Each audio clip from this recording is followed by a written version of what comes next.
Você tem o corpo perfeito para se fantasiar de fofão. A frase veio acompanhada de várias risadas.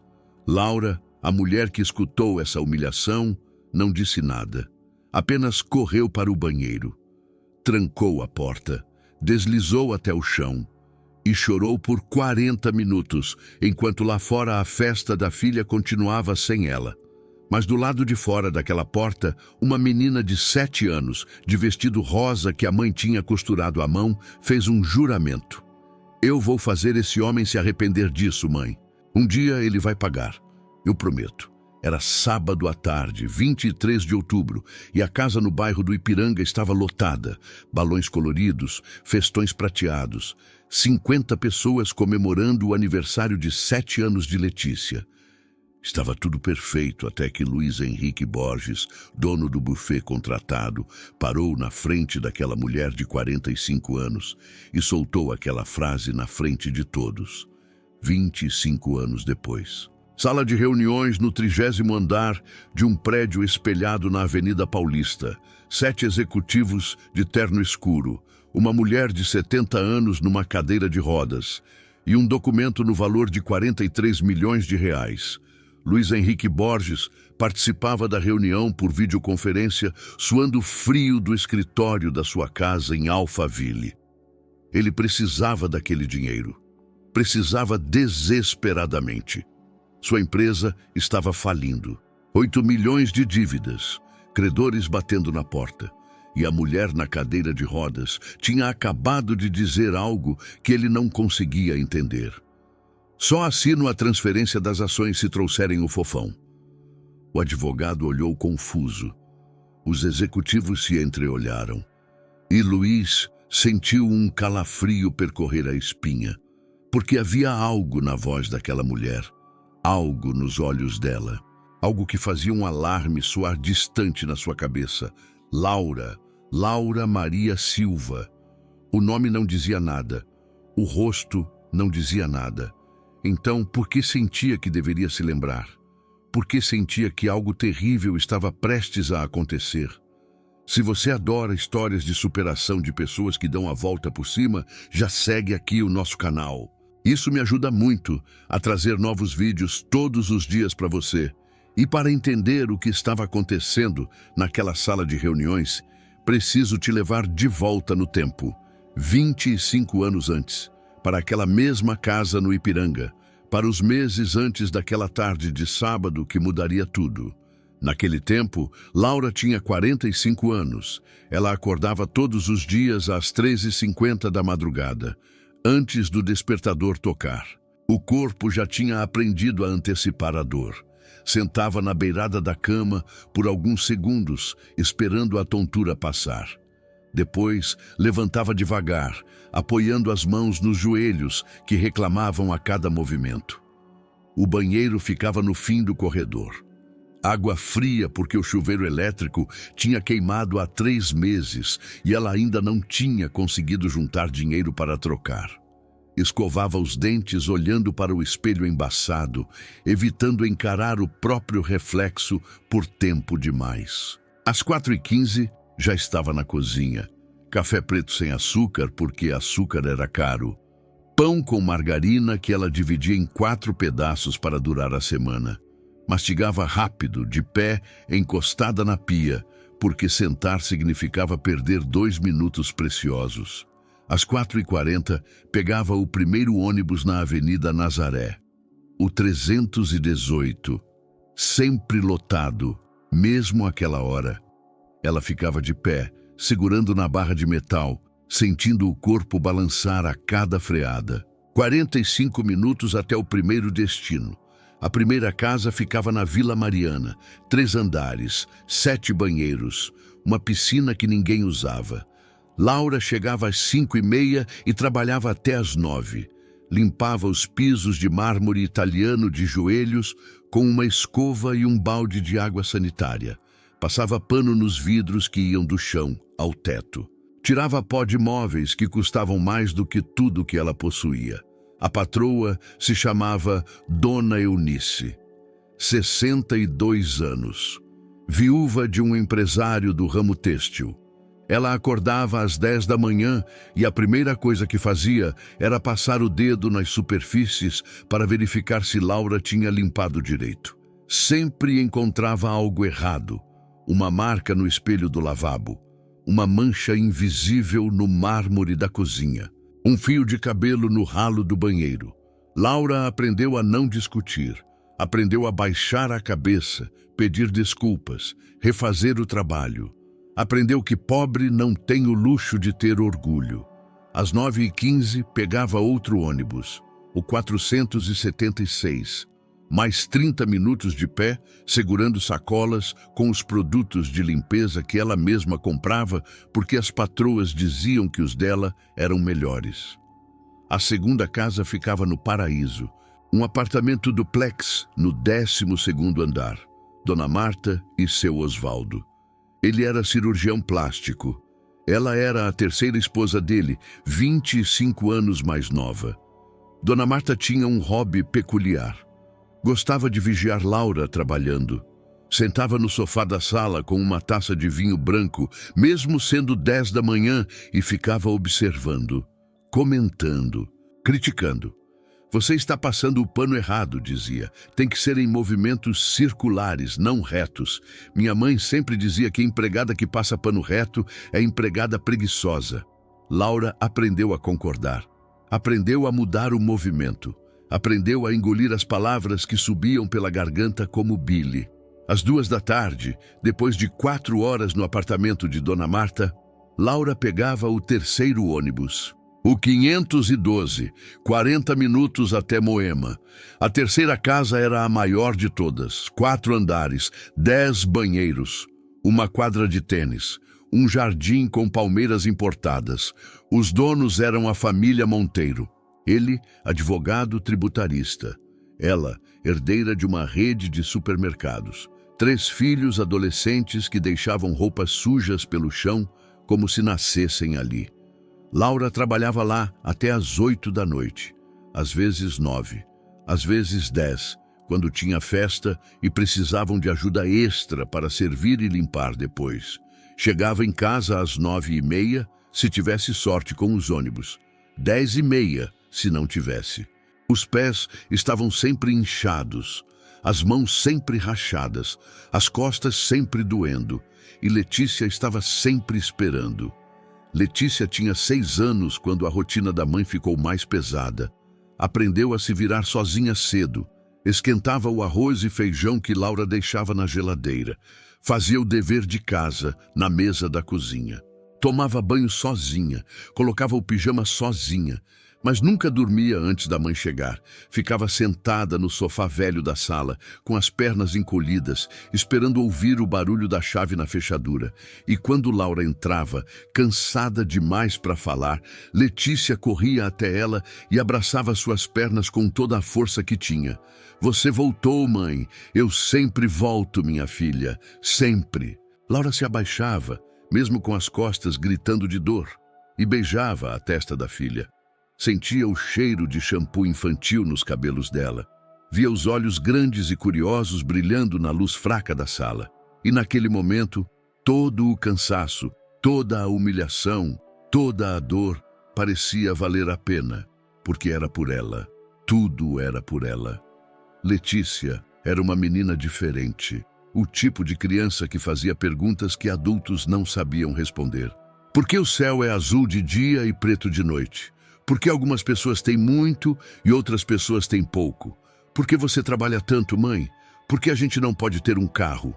Laura respondia como podia, às vezes com a verdade, às vezes com meias verdades, às vezes com silêncio, porque não tinha palavras para explicar a injustiça do mundo para uma criança de 6 anos. Mas havia uma coisa que Letícia nunca perguntava. Nunca perguntava por que não tinha pai. Parecia entender, de alguma forma que crianças às vezes entendem, que aquele era um assunto que machucava. Um assunto que fazia os olhos da mãe ficarem molhados. O pai de Letícia se chamava Ricardo. Tinha 28 anos quando Laura engravidou. Era bonito, charmoso, cheio de promessas. Dizia que ia casar com ela. Dizia que iam ter uma casa própria. Dizia que ia dar tudo o que ela merecia. Sumiu no 5º mês de gravidez. Laura nunca mais ouviu falar dele. Criou Letícia sozinha desde o primeiro dia. Trabalhou grávida até o 8º mês. Voltou a trabalhar 3 semanas depois do parto, porque não tinha licença, não tinha direitos, não tinha ninguém para ajudar. E nunca, em 6 anos, tinha conseguido dar uma festa de aniversário para a filha. Até aquele ano. Verifica se você já está inscrito no canal. Se não estiver, esse é o momento. Esta história vai mudar a forma como você vê o mundo. Mãe, a Juliana da escola disse que vai ter uma festa de aniversário dela com palhaço e piscina de bolinhas. E bolo de 3 andares, e salgadinho, e refrigerante, e balão, e tudo. Letícia tinha acabado de completar 6 anos e meio quando disse isso. Estava sentada na mesa da cozinha, balançando as pernas que não alcançavam o chão, comendo arroz com ovo frito. Laura sentiu o coração apertar. É mesmo, filha? Que legal. Mãe, por que eu nunca tive festa de aniversário? A pergunta ficou no ar por alguns segundos. Laura engoliu o nó que se formou na garganta, sentou na cadeira ao lado da filha, pegou a mãozinha pequena entre as suas mãos ásperas. Porque a mãe não tinha dinheiro, meu amor. Festa custa caro. Mas um dia o quê? Um dia a mãe vai dar uma festa para você. A maior festa que você já viu. Com palhaço, piscina de bolinhas, bolo de 3 andares, tudo que você quiser. Os olhos de Letícia brilharam. Promete, mãe? Laura hesitou. Sabia que não devia prometer coisas que talvez não pudesse cumprir. Mas olhando para aqueles olhos grandes, cheios de esperança, cheios de amor, não conseguiu dizer não. Prometo. A partir daquele dia, Laura começou a guardar dinheiro. Era pouco, muito pouco. Cada centavo que sobrava depois de pagar o aluguel, a luz, a água, a comida. Às vezes eram 5 reais, às vezes eram 10, às vezes era só o troco do ônibus. Ela guardava numa lata de biscoito que escondia no fundo do guarda-roupa, atrás das roupas velhas que não usava mais. Toda noite, antes de dormir, contava o dinheiro. Via o monte crescer devagar, muito devagar. Deixou de comprar creme para as mãos, mesmo com a pele rachando de tanto produto químico. Deixou de trocar os sapatos, mesmo com a sola furando. Deixou de almoçar nos dias que conseguia aguentar, guardando o dinheiro da marmita. 12 meses, 365 dias, cada um deles com um pequeno sacrifício, cada um deles com uma pequena dor, cada um deles aproximando ela da promessa que tinha feito. E quando outubro chegou, Laura tinha 2.800 reais na lata de biscoito. Era mais dinheiro junto do que ela tinha visto em toda a sua vida. E ia ser tudo para Letícia. O buffet se chamava Sonhos de Criança. Laura descobriu o nome por uma vizinha que tinha contratado para a festa do neto. Dona Carmen, 3 casas abaixo, disse que o serviço era bom e o preço era justo. O escritório ficava numa rua comercial do Ipiranga, entre uma loja de tecidos e uma farmácia. Laura foi lá num sábado de manhã, o único horário livre que tinha. O lugar era pequeno, mas bem arrumado. Paredes pintadas de amarelo claro, fotos de festas nas paredes, balões coloridos num canto, uma recepcionista de cabelo loiro que mascava chiclete enquanto mexia no celular. Bom dia, eu queria informações sobre festa infantil. A recepcionista olhou para Laura de cima a baixo, para o vestido simples, para os sapatos gastos, para a bolsa de couro sintético descascando nas bordas. O senhor Luiz pode atender a senhora. Fica ali no escritório do fundo. Laura caminhou até o escritório indicado. A porta estava aberta. Um homem de 40 anos estava sentado atrás de uma mesa de madeira, falando ao telefone. Luiz Henrique Borges. Ele usava uma camisa social branca impecável, calça de linho bege, sapatos de couro marrom que brilhavam. No pulso esquerdo, um relógio dourado que parecia caro. No rosto, um bigode fino que ele cuidava com vaidade. Laura ficou parada na porta, esperando. Luiz fez um gesto impaciente com a mão, indicando que ela deveria sentar e aguardar. Ela sentou e esperou. 15 minutos. 20. 25. Luiz continuava no telefone falando sobre uma festa de 15 anos, mencionava valores, 15 mil, 18 mil, 20 mil com o DJ internacional. Laura olhava para as próprias mãos enquanto esperava, para as unhas curtas, para a pele ressecada, para os calos nos dedos. Finalmente, depois de 32 minutos, Luiz desligou o telefone. Pois não? Nem olhou para ela. Estava anotando algo num papel. Eu queria informações sobre festa infantil. Minha filha vai fazer 7 anos e temos pacotes a partir de 1.500. Ele interrompeu, ainda sem olhar. Para 50 convidados. Inclui bolo, salgados, refrigerante e animador. Se quiser algo mais elaborado, sobe para 2.500. 3.000. Quanto é o de 2.800? Finalmente, Luiz levantou os olhos. Olhou para Laura, para o vestido, para os sapatos, para a bolsa. E algo mudou no rosto dele, uma sombra, um julgamento. O tipo de expressão que pessoas fazem quando avaliam se alguém merece ou não o tempo delas. 2.800, ele repetiu devagar, como se estivesse falando com uma criança. Dá para fazer o pacote intermediário. 50 convidados, bolo de 2 andares, salgadinhos variados, refrigerante e o tio Pipoca como animador. Tio Pipoca, nosso palhaço, faz mágica, conta piada, brinca com as crianças, é o melhor da região. Laura sentiu o coração acelerar. Palhaço! Letícia ia ter palhaço na festa, como a Juliana da escola. Eu quero esse, o de 2.800. Luiz pegou uma calculadora, digitou alguns números. Com a taxa de deslocamento para o Ipiranga, fica 2.850. Laura sentiu o estômago afundar. R$ 50 a mais. R$ 50 que ela não tinha. O senhor não consegue fazer por 2.800 certinho? É tudo que eu tenho. Luiz soltou um suspiro de impaciência. O tipo de suspiro que uma pessoa dá quando está perdendo tempo com algo que não vale a pena. Olha, dona, aqui não é caridade. Se não tem o valor completo, volta quando tiver. Por favor. É o aniversário de 7 anos da minha filha. Eu prometi para ela que ia ter palhaço. Faz 1 ano que eu venho guardando dinheiro para isso. Algo brilhou nos olhos de Luiz. Não era compaixão. Era outra coisa. Algo que Laura não conseguiu identificar naquele momento, mas que depois entenderia muito bem. Era o brilho de quem encontrou alguém vulnerável. Tá bom, ele disse com um sorriso que não alcançava os olhos. Vou fazer por 2.800, mas pago adiantado, em dinheiro. Hoje. Laura quase chorou de alívio. Eu trouxe. Está tudo aqui. Ela abriu a bolsa e tirou a lata de biscoito. A mesma lata que tinha enchido centavo por centavo durante 12 meses. Abriu a tampa e começou a contar as notas na mesa de Luiz. Notas de 10, notas de 20, notas de 50. Algumas amassadas. Algumas velhas, todas suadas do calor que fazia dentro da bolsa. Luiz observava com uma expressão que misturava desprezo e divertimento.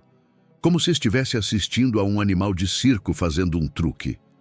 2.800, Laura disse quando terminou de contar. Certinho. Luiz pegou o dinheiro, contou de novo, devagar, lambendo o polegar para separar as cédulas.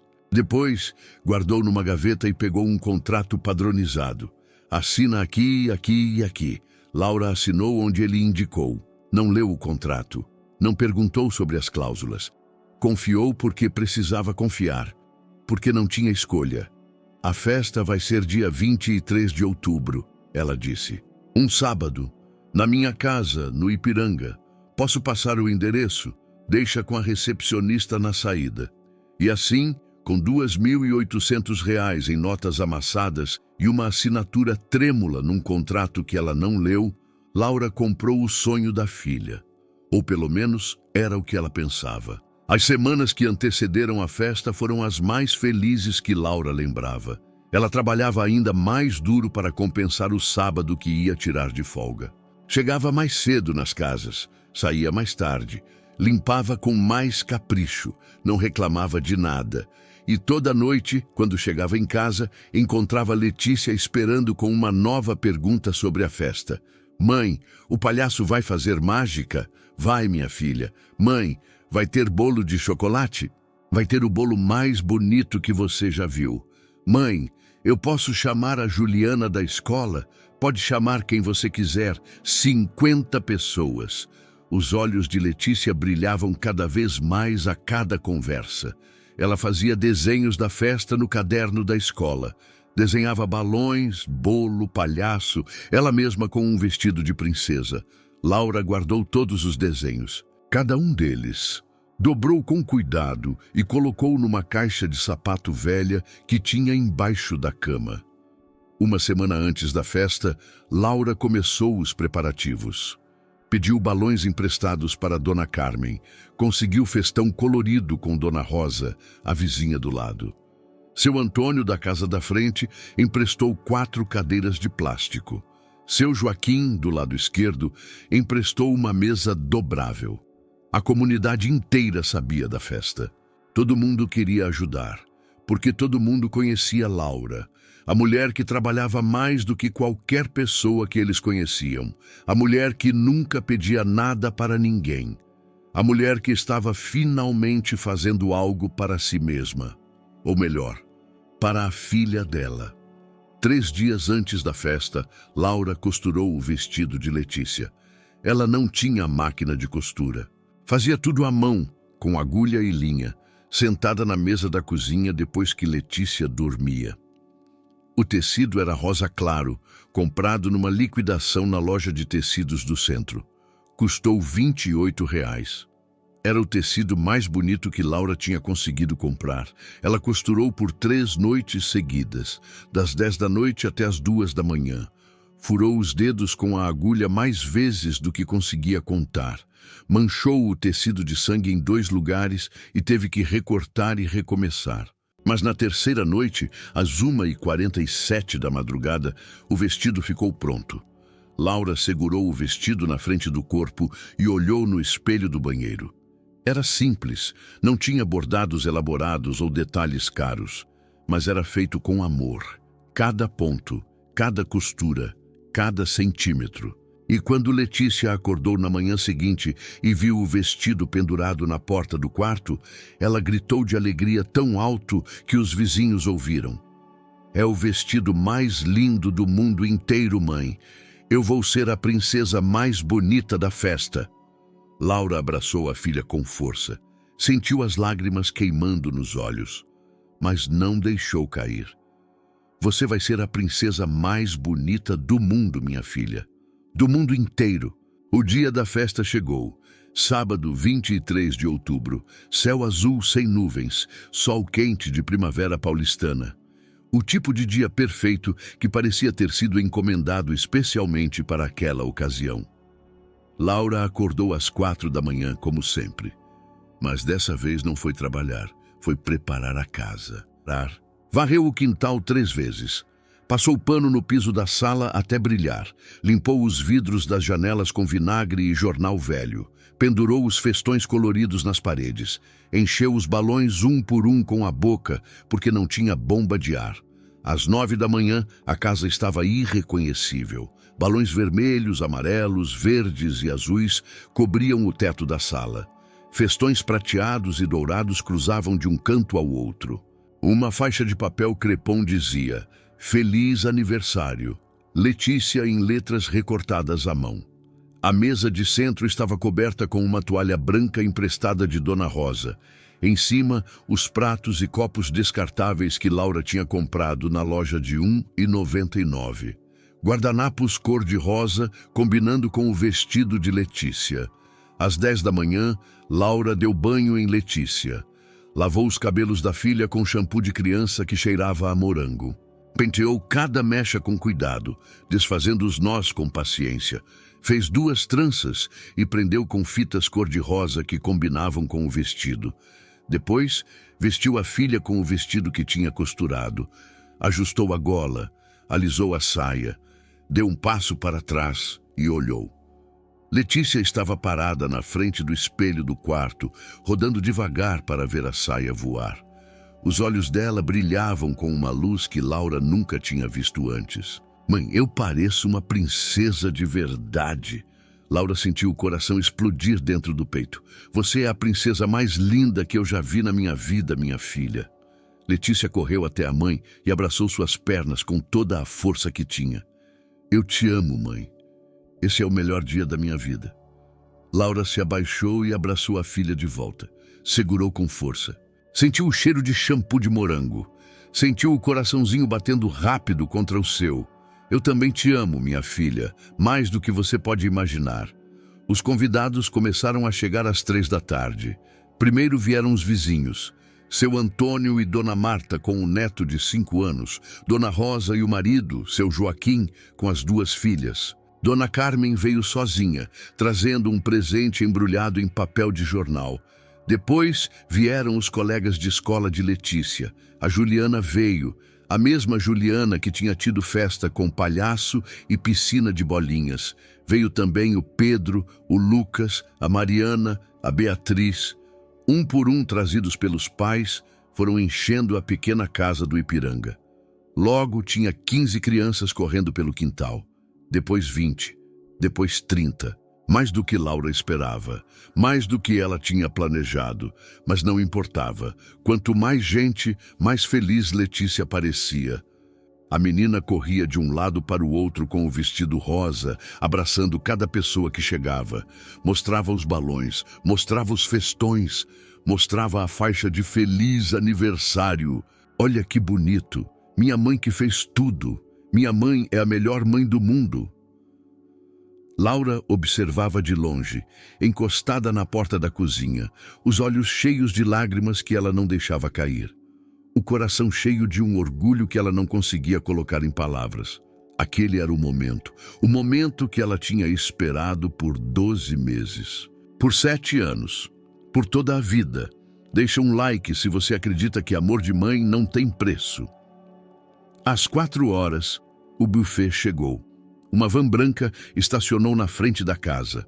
O logo Sonhos de Criança estava pintado na lateral em letras coloridas. 2 ajudantes desceram e começaram a descarregar as bandejas. Laura acompanhava cada movimento com o coração acelerado. Indicava onde colocar cada coisa. Os salgados aqui, os refrigerantes ali, o bolo no centro da mesa. O bolo era de 2 andares como prometido, coberto de chantilly branco com detalhes em rosa. No topo, uma boneca de plástico vestida de princesa. Não era o bolo mais bonito do mundo, não era o mais caro, mas era perfeito, absolutamente perfeito. Letícia ficou parada na frente do bolo por quase 1 minuto inteiro, sem conseguir falar. Depois, se virou para a mãe com os olhos arregalados. Mãe, é o bolo mais lindo que eu já vi. Laura sorriu e beijou a testa da filha. E é todo seu, minha princesa. Mas às 4h30, Laura percebeu que algo estava errado. Cadê o palhaço? Ela perguntou para um dos ajudantes, um rapaz magrelo de camiseta laranja do buffet. O rapaz olhou para o celular. Franziu a testa. Sei não, dona. Era para ele ter chegado às 4. Deixa eu ligar para o escritório. Ele se afastou para fazer a ligação. Laura ficou esperando, os dedos entrelaçados na frente do corpo, o estômago começando a revirar. 1 minuto, 2, 3. O rapaz voltou com uma expressão estranha no rosto. Dona, o escritório disse que o tio Pipoca está a caminho. Deve chegar a qualquer momento. Laura respirou fundo. Tudo bem, deve ser trânsito. O Ipiranga é longe. Essas coisas acontecem. 5 horas. Nada. 5h15. Silêncio. As crianças já estavam impacientes. Tinham comido quase todos os salgados. Tinham estourado metade dos balões. Começavam a perguntar quando o palhaço ia chegar. Tia Laura, cadê o palhaço? A Juliana disse que na festa dela o palhaço chegou na hora. Mãe, o Fofão não vem? Você disse que ia ter Fofão. O Fofão era o nome que Letícia tinha dado para o palhaço. Não sabia que o animador se chamava Tio Pipoca. Para ela, todo palhaço era Fofão, como o personagem de televisão. Já vai chegar, minha filha. Calma, vai brincar com seus amiguinhos enquanto isso. 5h30, uma das mães veio conversar com Laura. Dona Laura, as crianças estão perguntando do palhaço. Minha filha quer ir embora se não tiver palhaço. Já está chegando. Deve ser o trânsito. Mas não era o trânsito. Às 6h, quando as crianças já estavam irritadas e os adultos já murmuravam nos cantos, um carro preto estacionou na frente da casa. Não era a van do buffet. Era um Honda Civic ano 2000. Luiz Henrique Borges desceu do banco do motorista. Ele estava vestido diferente de quando Laura tinha ido ao escritório. Camisa social branca com as mangas dobradas, calça jeans escura, sapatos de couro marrom, o relógio dourado brilhando no pulso. Ele caminhou até a entrada da casa com passadas largas. A expressão no rosto era a mesma de sempre, aquele sorriso ensaiado que não alcançava os olhos. Dona Laura, ele disse quando chegou perto dela. Houve um imprevisto. O estômago de Laura despencou. Que imprevisto? O tio Pipoca sofreu um acidente de moto hoje de manhã. Nada grave, só uma batida leve, mas ele está no hospital fazendo exames. Não vai poder vir. Laura sentiu as pernas fraquejarem, sentiu o mundo girar, sentiu todas as cores da festa ficarem cinzentas de repente. Como assim não vai poder vir? A festa é agora. Minha filha está esperando o palhaço há 2 horas. Luiz deu de ombros, o gesto mais casual do mundo, como se estivesse falando sobre o clima ou o resultado de um jogo de futebol. Essas coisas acontecem, Dona Laura, imprevistos, acidentes, faz parte da vida. A senhora pode pedir o reembolso do valor do animador. São R$ 400. É só ir no escritório segunda-feira com o contrato. Eu não quero reembolso, eu quero o palhaço. Eu prometi para minha filha. A voz de Laura quebrou no final da frase. As lágrimas que ela tinha segurado o dia inteiro finalmente começaram a escorrer. Naquele momento, 50 pessoas estavam olhando. Os vizinhos, os pais das crianças, as crianças, todos em silêncio, todos observando. E Letícia estava olhando. A menina de 7 anos estava parada no meio da sala, com o vestido rosa que a mãe tinha costurado à mão, as tranças com fitas que a mãe tinha feito com tanto carinho, e uma expressão no rosto que Laura nunca tinha visto antes. Medo, confusão, o início de algo que poderia ser desespero. Mãe, o Fofão não vem? Vai vir, minha filha. Vai vir sim. A mãe vai resolver. Laura se virou para Luiz com os olhos implorando. Por favor, não tem outro animador. Não tem ninguém que possa vir. Eu pago a mais. Eu pago o que for preciso. Por favor. Luiz olhou para ela. Olhou de verdade pela primeira vez desde que tinha chegado. E foi aí que aconteceu. Ele olhou para o corpo dela. Primeiro o rosto, as bochechas cheias, o queixo que começava a formar uma dobra, a testa suada de tanto correr de um lado para o outro, organizando a festa. Depois o pescoço, grosso, com marcas de sol desiguais de anos trabalhando em casas com jardins. Depois os ombros, largos, caídos de cansaço. Depois os braços, grossos, com a pele flácida na parte de baixo que balançava quando ela se movia. Depois o peito, grande, caído sob a blusa florida que ela tinha colocado para parecer festiva.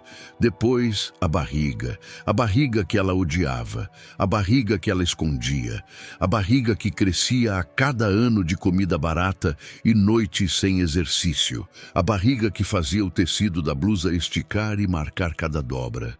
Depois os quadris, largos, o tipo de quadril que não cabia em bancos de ônibus. Depois as pernas, grossas, inchadas, com varizes que subiam pelos tornozelos. Depois os pés, dentro de sandálias de plástico gastas, Com os dedos vermelhos de tanto ficar de pé, Laura sentiu o olhar dele percorrendo cada centímetro do seu corpo como se fosse uma mão gelada.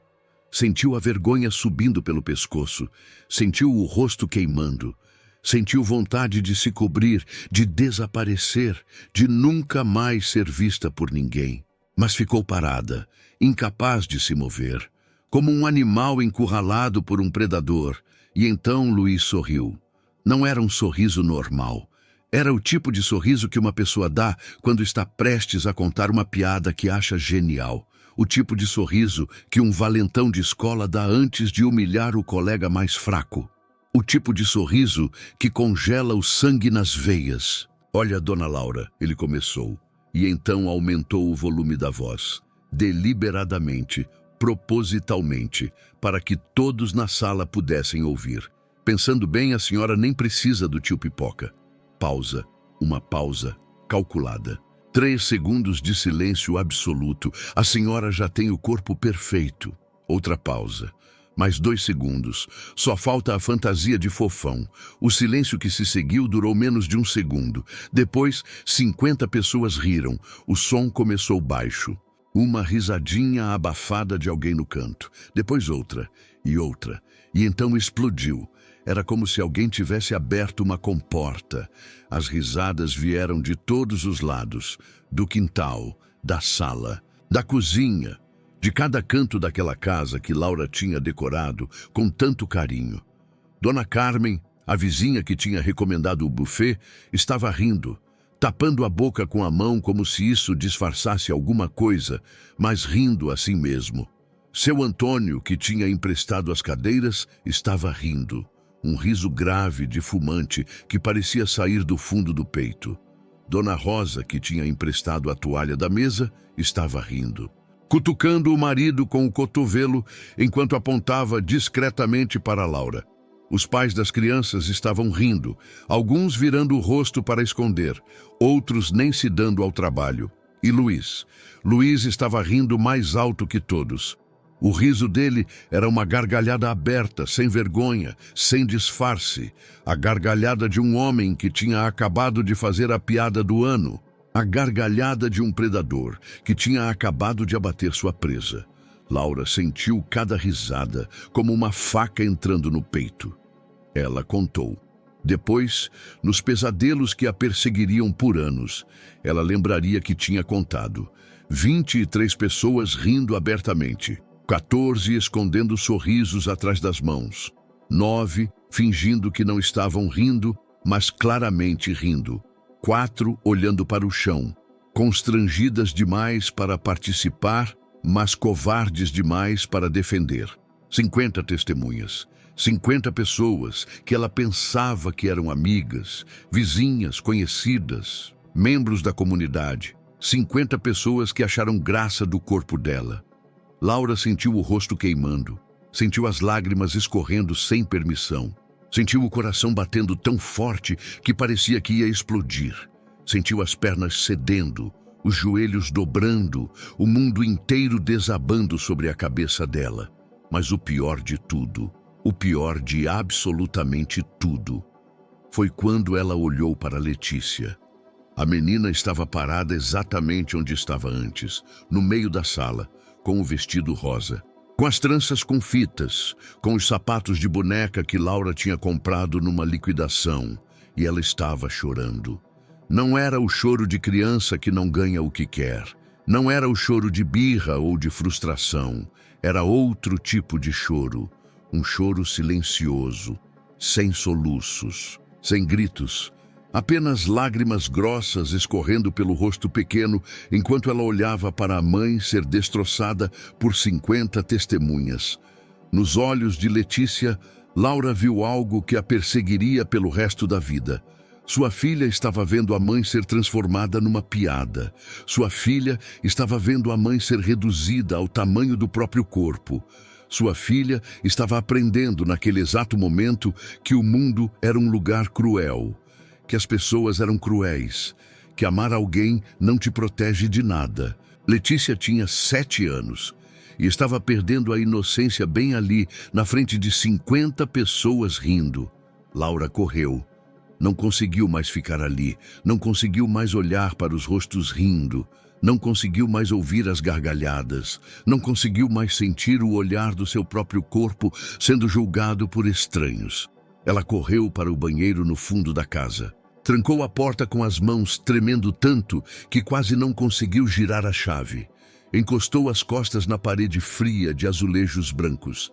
Deslizou até o chão, abraçou os joelhos e chorou.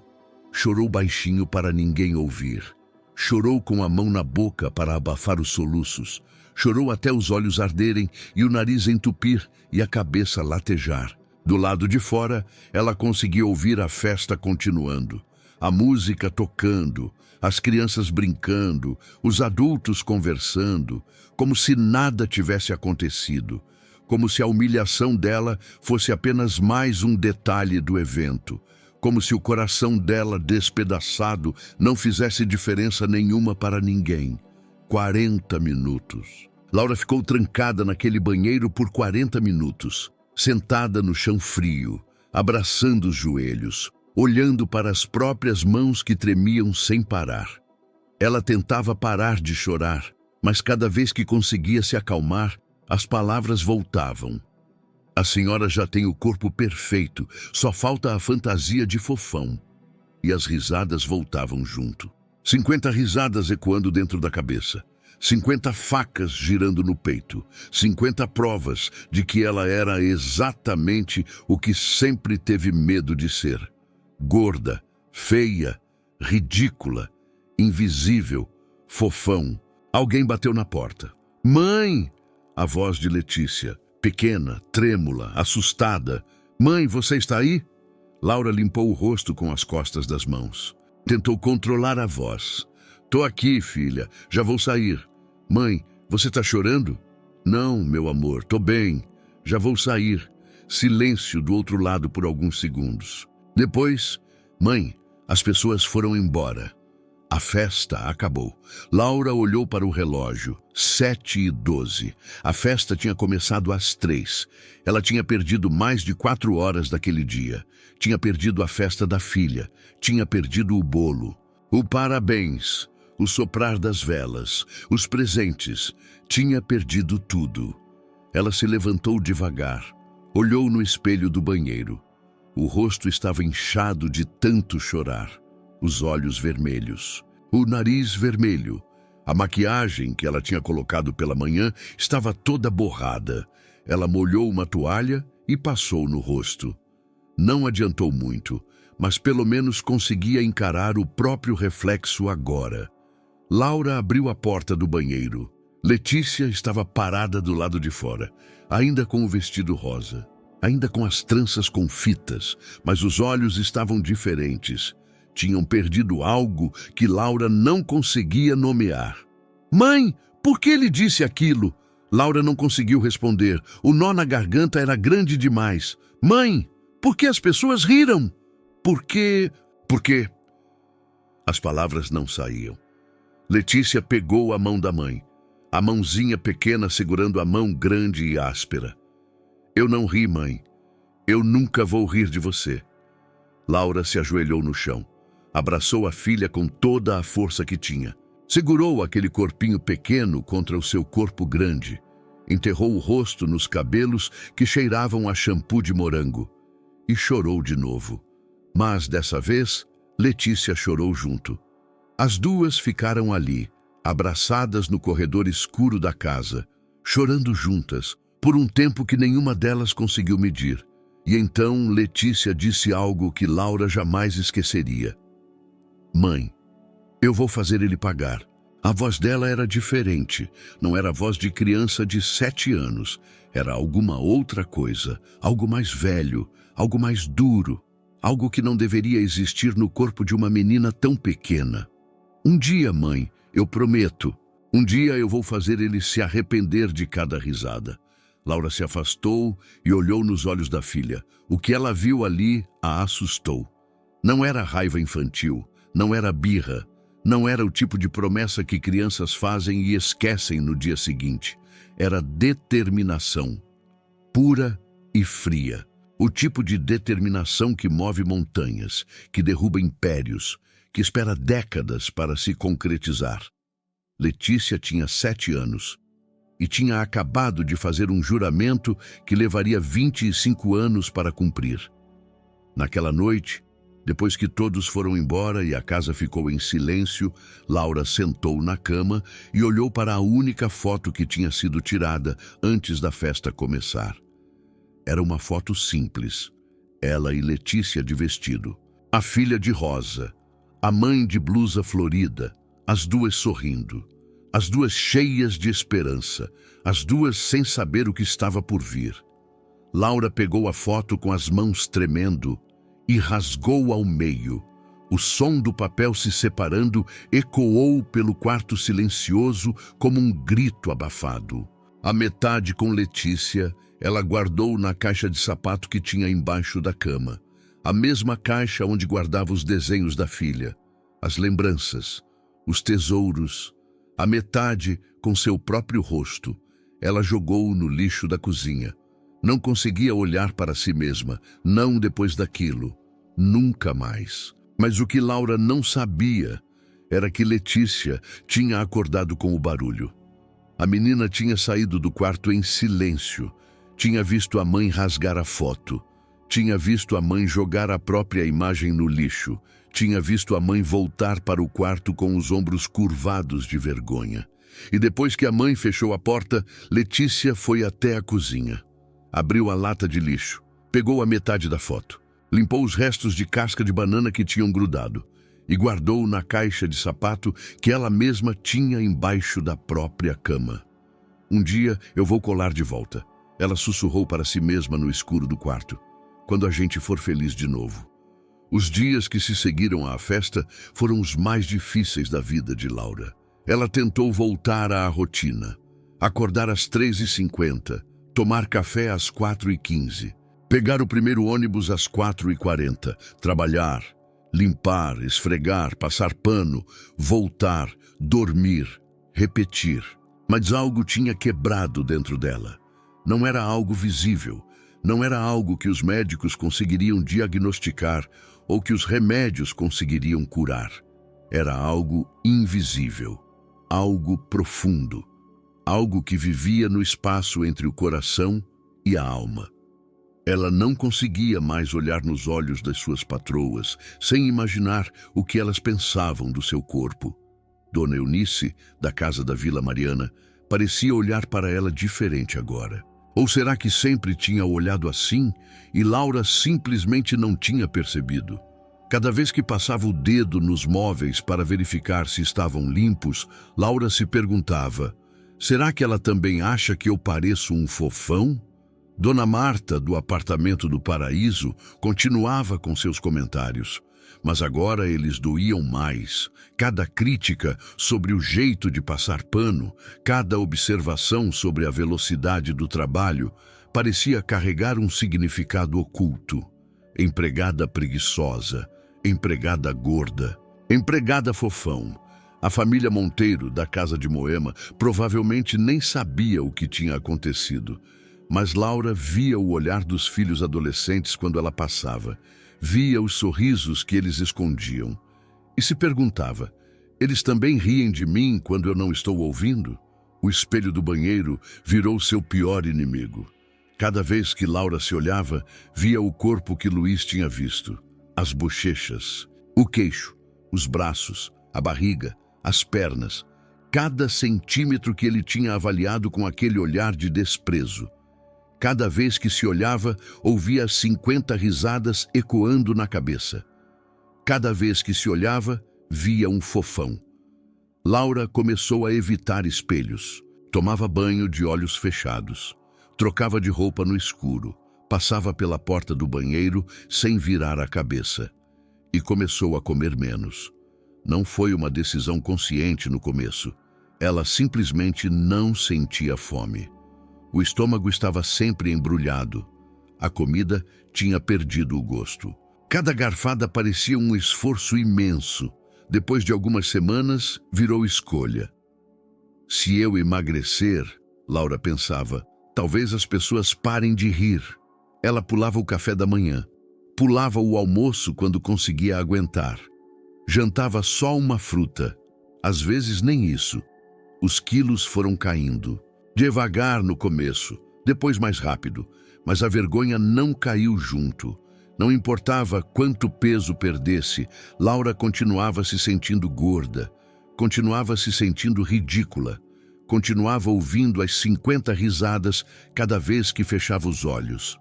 Um mês depois da festa, Laura parou de sair de casa nos dias de folga. Ficava no quarto, deitada na cama, olhando para o teto.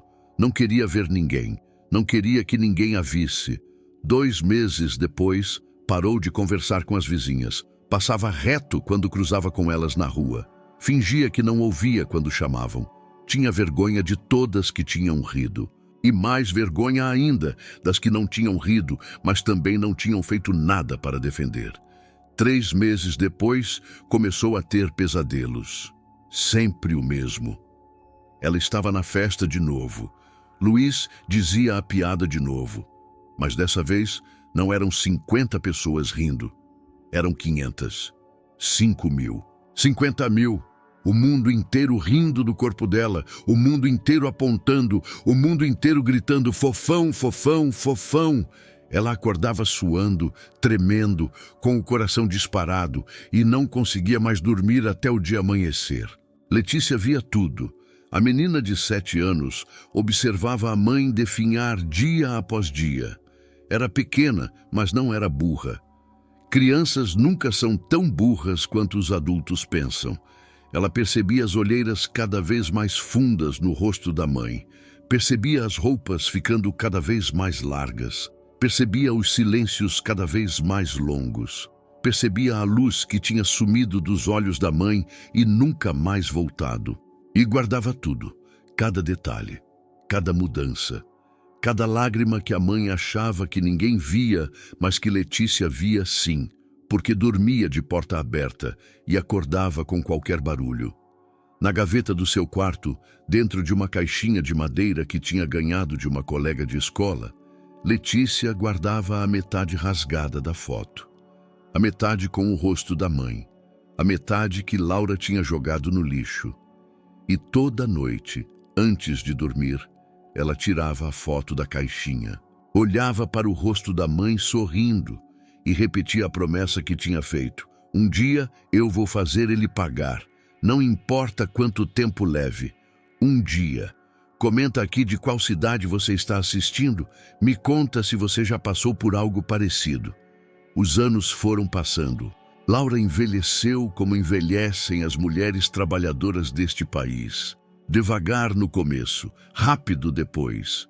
Com dor, sempre com dor. O cabelo foi ficando branco, primeiro alguns fios, depois mechas inteiras.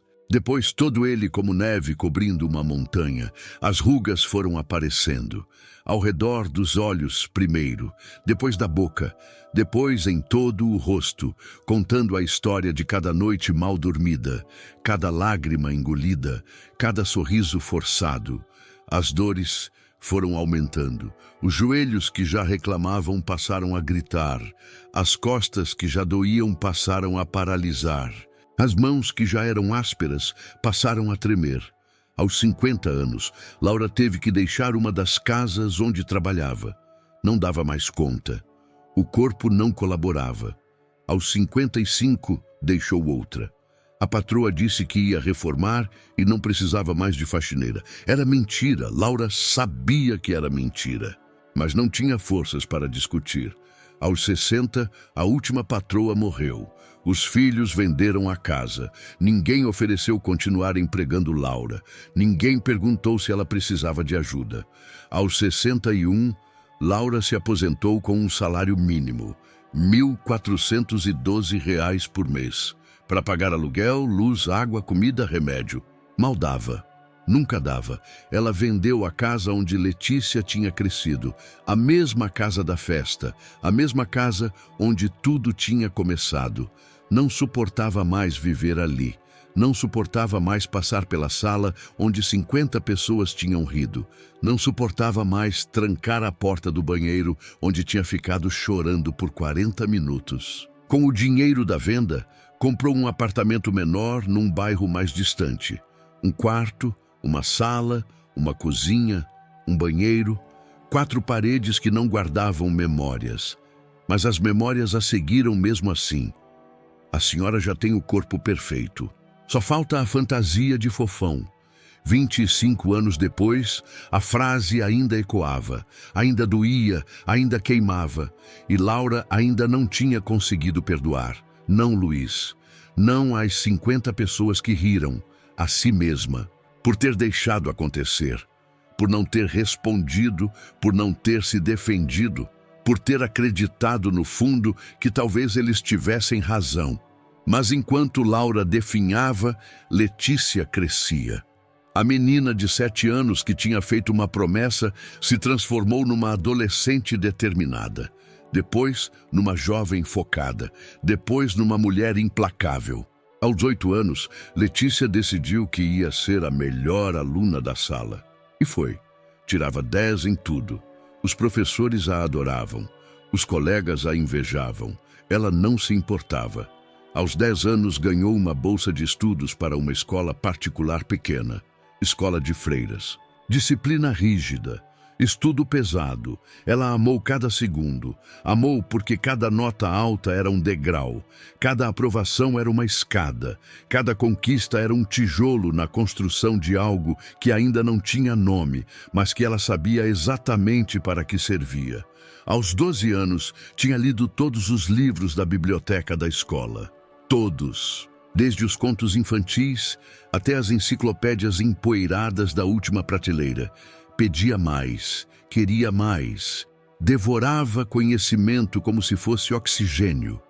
Aos 14 anos, descobriu que gostava de argumentar. Entrou no clube de debates da escola, ganhou 3 competições estaduais seguidas. Os juízes diziam que ela tinha uma língua afiada, um raciocínio rápido, uma capacidade assustadora de encontrar o ponto fraco do adversário e atacar sem piedade. Aos 16 anos, decidiu que ia fazer direito. Não porque sonhava em ser advogada, não porque tinha paixão por tribunais ou por justiça abstrata. Ela decidiu porque queria entender uma coisa muito específica: como destruir alguém dentro da lei. Como construir uma armadilha tão perfeita que a vítima não percebe até ser tarde demais. Como fazer justiça quando a justiça comum falha. Aos 17 anos, prestou vestibular para a USP. Estudou como se a vida dependesse disso, porque dependia. Dormia 3 horas por noite. Fazia simulados todo fim de semana. Decorou cada detalhe de cada matéria. Passou em 10º lugar geral. 10º, entre mais de 100 mil candidatos. Laura chorou quando viu o resultado. Chorou de alegria pela primeira vez em muitos anos. Minha filha vai ser doutora, ela dizia para quem quisesse ouvir. Minha filha vai ser advogada. Minha filha vai mudar o mundo. Letícia abraçou a mãe e sorriu. Vou fazer mais que isso, mãe. Muito mais. A Faculdade de Direito da USP foi onde Letícia finalmente encontrou as ferramentas que procurava. Enquanto os colegas estudavam direito penal, ela estudava direito societário. Enquanto discutiam crimes e penas, ela memorizava artigos sobre fusões e aquisições. Enquanto sonhavam em ser promotores ou defensores públicos, ela pesquisava sobre holdings, offshore, participações acionárias. Os professores achavam estranho. Por que uma menina do Ipiranga está tão interessada em direito empresarial? Perguntavam uns aos outros. É a área mais árida, mais técnica, mais distante da realidade de alguém como ela. Nenhum deles imaginava a razão. Nenhum deles sabia sobre a foto rasgada guardada numa caixinha de madeira. Nenhum deles conhecia o juramento de uma menina de 7 anos que nunca foi esquecido. Aos 24 anos, Letícia se formou entre os 10 melhores da turma. Poderia ter sido a primeira se não tivesse passado tantas noites no hospital quando a mãe teve pneumonia. Aos 25 anos, passou na OAB de primeira. Enquanto colegas reprovavam pela 3ª ou 4ª vez, ela já estava trabalhando. Aos 26 anos, entrou numa empresa de investimentos como analista jurídica. Não era o emprego dos sonhos da maioria dos formandos de direito. Era burocrático, era técnico, era invisível, era perfeito. Porque ali, no departamento jurídico de uma empresa que movimentava milhões por dia, Letícia aprendeu como o dinheiro realmente funciona. Aprendeu sobre dívidas, sobre créditos, sobre empresas que parecem sólidas, mas estão podres por dentro, sobre homens poderosos que constroem impérios sobre alicerces de areia. Aos 28 anos, foi promovida a coordenadora. Tinha 10 pessoas na equipe. Cuidava de contratos milionários. Via coisas que a maioria das pessoas nunca veria. Aos 30 anos, virou gerente. A mais jovem da história da empresa. Os diretores a chamavam de prodígio. Os colegas a chamavam de assustadora. Ela trabalhava 16 horas por dia e nunca sorria. Aos 32 anos, coordenava uma equipe de 15 pessoas e movimentava 40 milhões de reais por mês. E durante todo esse tempo, nunca esqueceu. A foto rasgada continuava na caixinha de madeira. A mesma caixinha de 25 anos atrás. Agora guardada no fundo do armário do apartamento de 2 quartos que ela tinha comprado num bairro nobre de São Paulo. Às vezes, quando o cansaço era grande demais e a vida parecia pesada demais, Letícia abria o armário, tirava a caixinha, olhava para as 2 metades da foto que nunca tinham sido coladas e lembrava da mãe chorando no banheiro por 40 minutos, das 50 risadas, do vestido rosa que ela usava, do bolo de 2 andares que deveria ter sido o mais bonito do mundo, do dia em que perdeu a inocência aos 7 anos de idade. Um dia, mãe. Um dia. A promessa continuava viva. Latejando, esperando. Faltava apenas uma coisa, uma oportunidade. E aos 32 anos, numa terça-feira cinzenta de agosto, a oportunidade finalmente chegou. Não sai agora. O que vem a seguir vai mudar tudo o que você pensava saber sobre justiça. A ligação veio às 9h14 da manhã. Letícia estava no escritório, revisando um contrato de aquisição, quando o telefone tocou. Número desconhecido. Ela quase não atendeu, mas algo a fez levar o aparelho ao ouvido. Senhora Letícia Maria da Silva. Sou eu. Meu nome é Dr. Osvaldo Medeiros. Sou advogado de um cliente chamado Augusto Menezes. Ou melhor, era advogado. Infelizmente, o senhor Augusto faleceu há 2 semanas. Letícia franziu a testa. Não conhecia nenhum Augusto Menezes. Sinto muito pela perda, ela disse com a voz profissional que usava em reuniões. Mas acho que o senhor ligou para a pessoa errada. Não conheço ninguém com esse nome. A senhora pode não conhecer, mas ele conhecia a senhora. Ou melhor, conhecia a mãe da senhora. Minha mãe, Laura Maria da Silva. O senhor Augusto deixou instruções muito específicas no testamento. Uma carta para a senhora e uma herança considerável. Letícia sentiu algo estranho no estômago. Uma mistura de curiosidade e apreensão. Que tipo de herança? É melhor a senhora vir até o escritório. Algumas coisas precisam ser explicadas pessoalmente. Letícia foi no dia seguinte. O escritório ficava num prédio antigo no centro de Santos. Fachada descascada, elevador que rangia, corredor mal iluminado. O tipo de lugar que parecia ter parado no tempo. Dr. Osvaldo era um homem de 60 e poucos anos. Careca, óculos de armação grossa, mãos cheias de manchas de idade. O tipo de advogado que trabalhava com testamentos e inventários há tanto tempo que parecia fazer parte do mobiliário. Ele entregou um envelope amarelado para Letícia. O papel estava frágil, quase transparente nas bordas. Cheirava a tempo. O senhor Augusto escreveu isso há 6 meses, quando recebeu o diagnóstico. Câncer no pâncreas. Ele sabia que não tinha muito tempo. Letícia abriu o envelope com cuidado. Dentro, 2 coisas. Uma carta escrita à mão. Letra tremida de velho. tinta azul desbotada, algumas palavras borradas e um documento notarizado. Letícia leu a carta primeiro. Letícia, você não me conhece. Nós nunca nos encontramos. Mas eu conheci sua mãe há muito tempo, quando éramos jovens, e o mundo ainda parecia cheio de possibilidades. Trabalhamos juntos numa fábrica de tecidos em Santo André.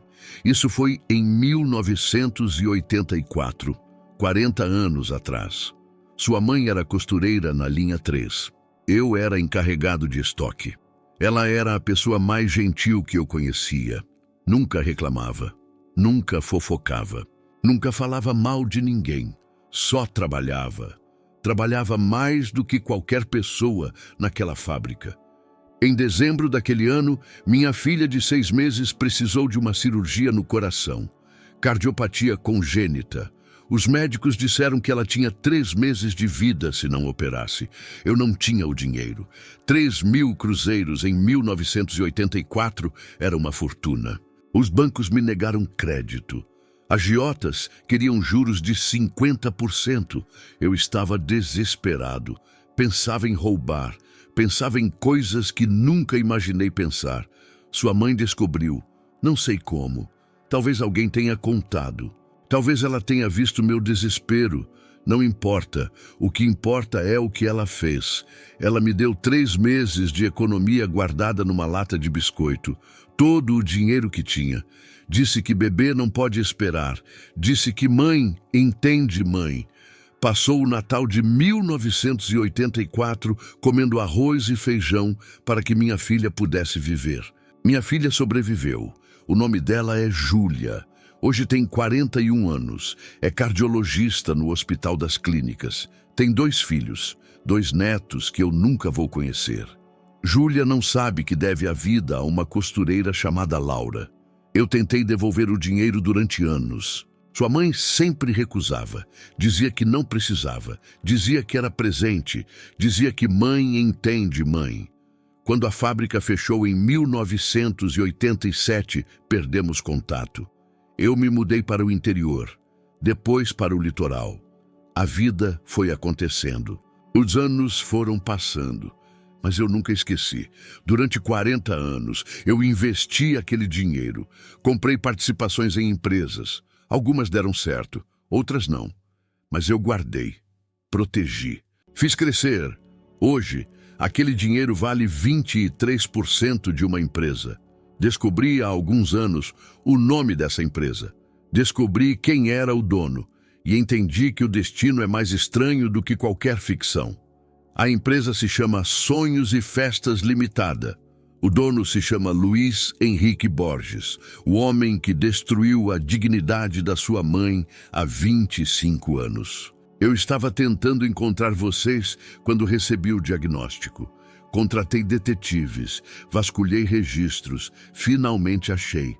Estou devolvendo a dívida com 40 anos de juros. Faça bom uso. Sua mãe merece justiça. E agora você tem as ferramentas para dar isso a ela. Com gratidão eterna, Augusto Menezes Letícia leu a carta 3 vezes, depois 4, depois 5. As lágrimas escorriam pelo rosto sem que ela percebesse. Pingavam no papel, borravam ainda mais as palavras já borradas. Ela nunca tinha ouvido essa história. Nunca soube que a mãe tinha dado 3 meses de economia para salvar uma bebê desconhecida. Nunca soube que existia uma Júlia que devia a vida, a generosidade de Laura. Mas era típico da mãe, fazer o bem em silêncio, ajudar sem esperar retorno, dar o que não tinha para quem precisava. E agora, 40 anos depois, aquela bondade estava voltando. Não da forma que ninguém esperava, mas da forma perfeita.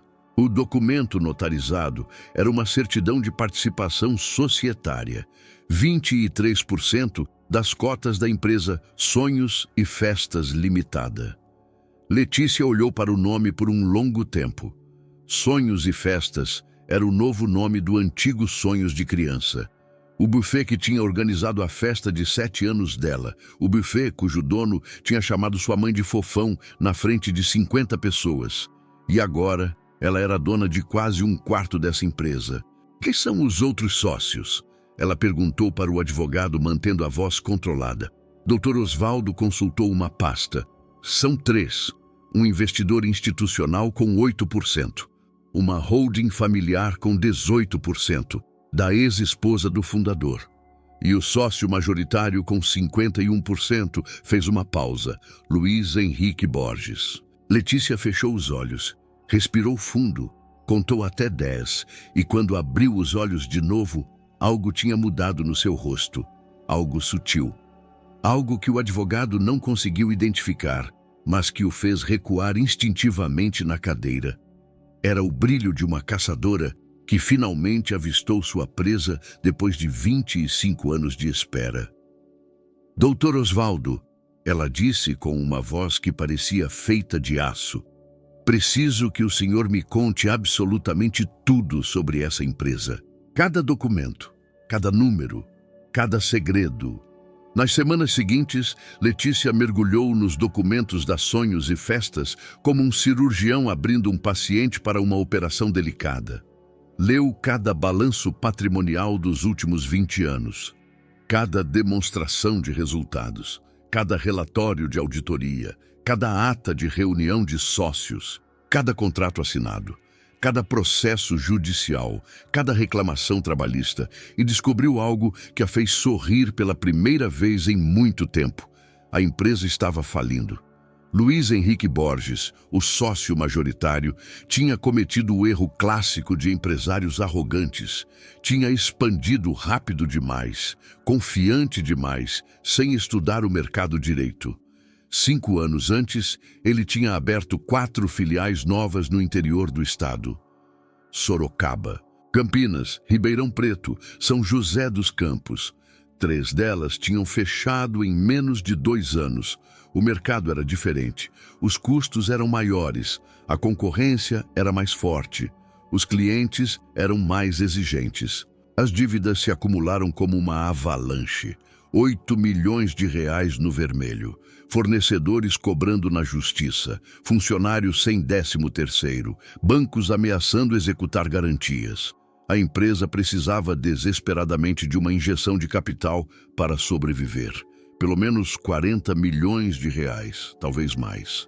E nenhum investidor colocaria 40 milhões numa empresa naquela situação.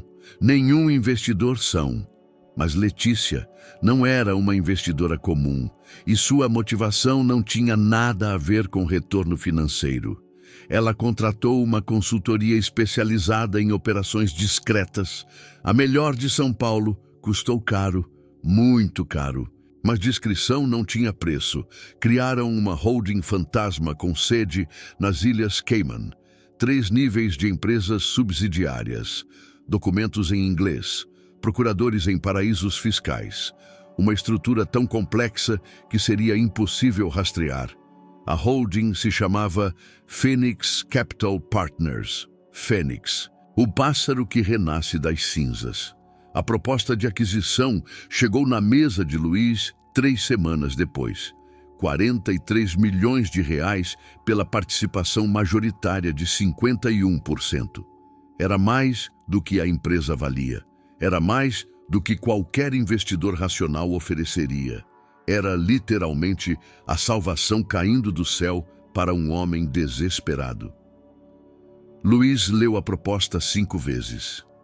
Procurou o truque. Armadilha. O problema escondido. Não encontrou. Ligou para os advogados da Phoenix Capital. Perguntou quem eram, de onde vinha o dinheiro, por que estavam interessados numa empresa de buffet infantil em dificuldades. As respostas foram vagas, profissionais, impenetráveis, investidor institucional, diversificação de portfólio, interesse no setor de entretenimento familiar. Luiz não entendeu metade das palavras, mas entendeu uma coisa: 43 milhões de reais. Assinou a carta de intenção no mesmo dia. Não leu as letras miúdas. Não viu a cláusula escondida no final do documento. A transferência definitiva das ações só será realizada após o cumprimento de diligência prévia específica a ser definida unilateralmente pela compradora no momento que ela julgar oportuno. Parecia jargão jurídico, parecia procedimento padrão, Parecia nada, mas era tudo. Era a armadilha perfeita. E Luiz tinha acabado de colocar o pé nela. Os 4 meses seguintes foram uma tortura calculada. Letícia fez Luiz esperar, e esperar, e esperar mais. Telefonemas vagos, e-mails evasivos, reuniões adiadas, desculpas sobre auditorias complexas, justificativas sobre verificações demoradas. Enquanto isso, as dívidas de Luiz continuavam crescendo, os juros se acumulando, os credores batendo na porta. Ele ligava para os advogados da Phoenix Capital 3 vezes por semana.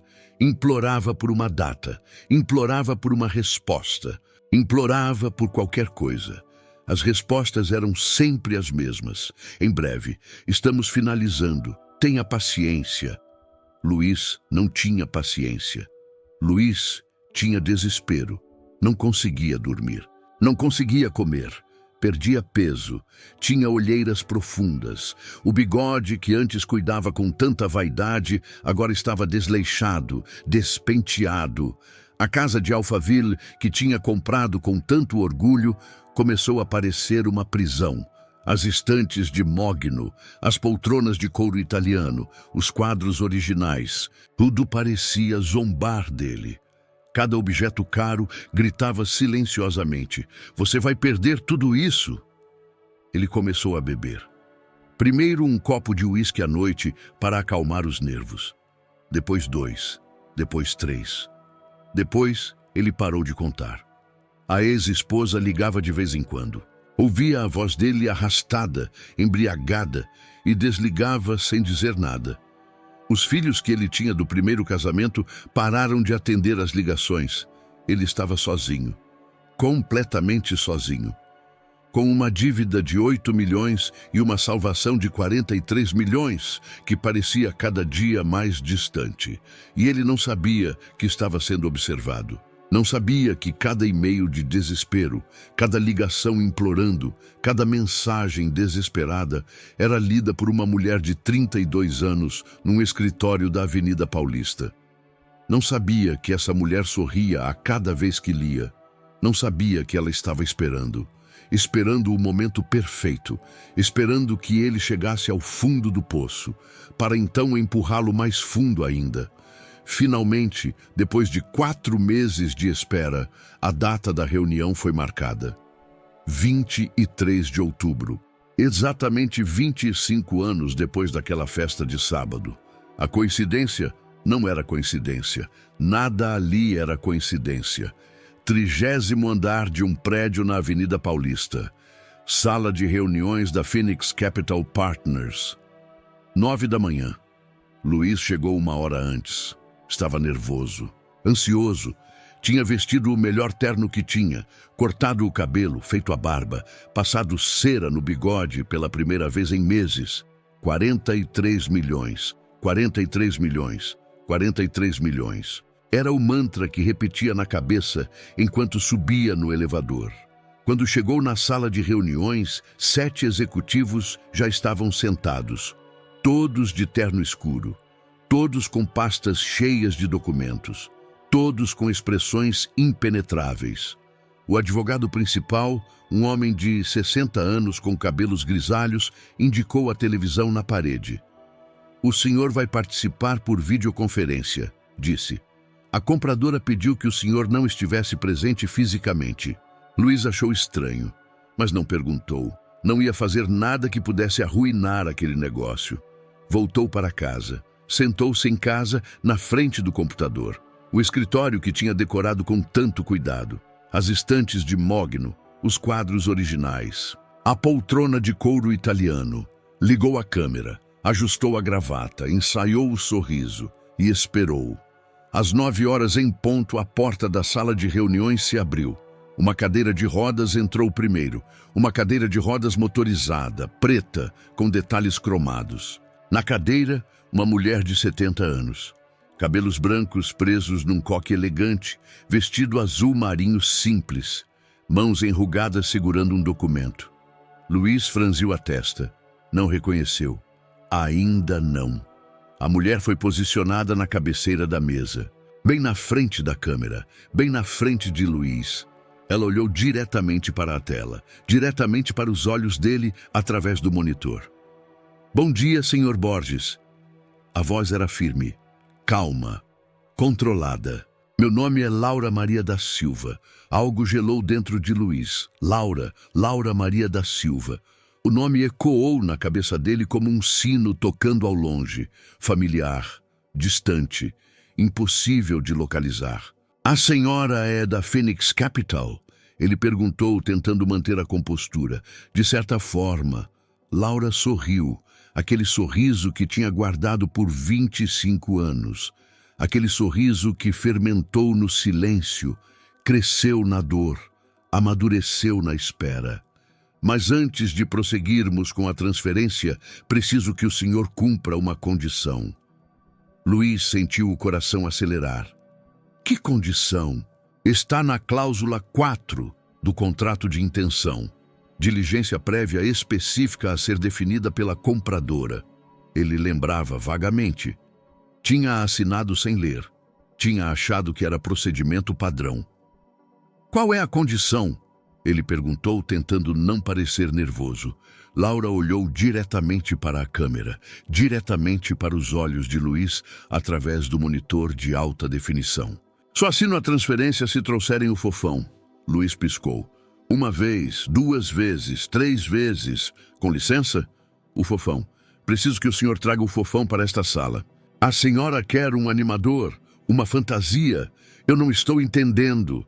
Laura continuou olhando para ele, o sorriso ainda nos lábios, a calma ainda na voz. 25 anos atrás, bairro do Ipiranga, festa de aniversário de uma menina de 7 anos. O animador faltou, e o senhor disse algo para a mãe dela, disse na frente de 50 pessoas. Luiz sentiu o sangue drenar do rosto.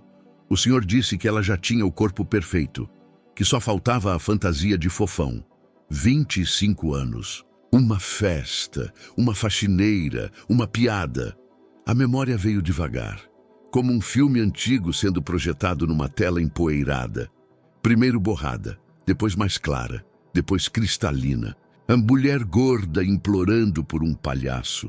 O cheiro de salgadinho barato, os balões coloridos, a casa pequena demais para 50 pessoas. A piada que tinha feito sem pensar. As risadas que tinham seguido, o prazer mesquinho de humilhar alguém mais fraco. A senhora é aquela... Sou. A faxineira que o senhor humilhou na festa da filha. A mulher que chorou por 40 minutos trancada no banheiro enquanto 50 pessoas riam do meu corpo.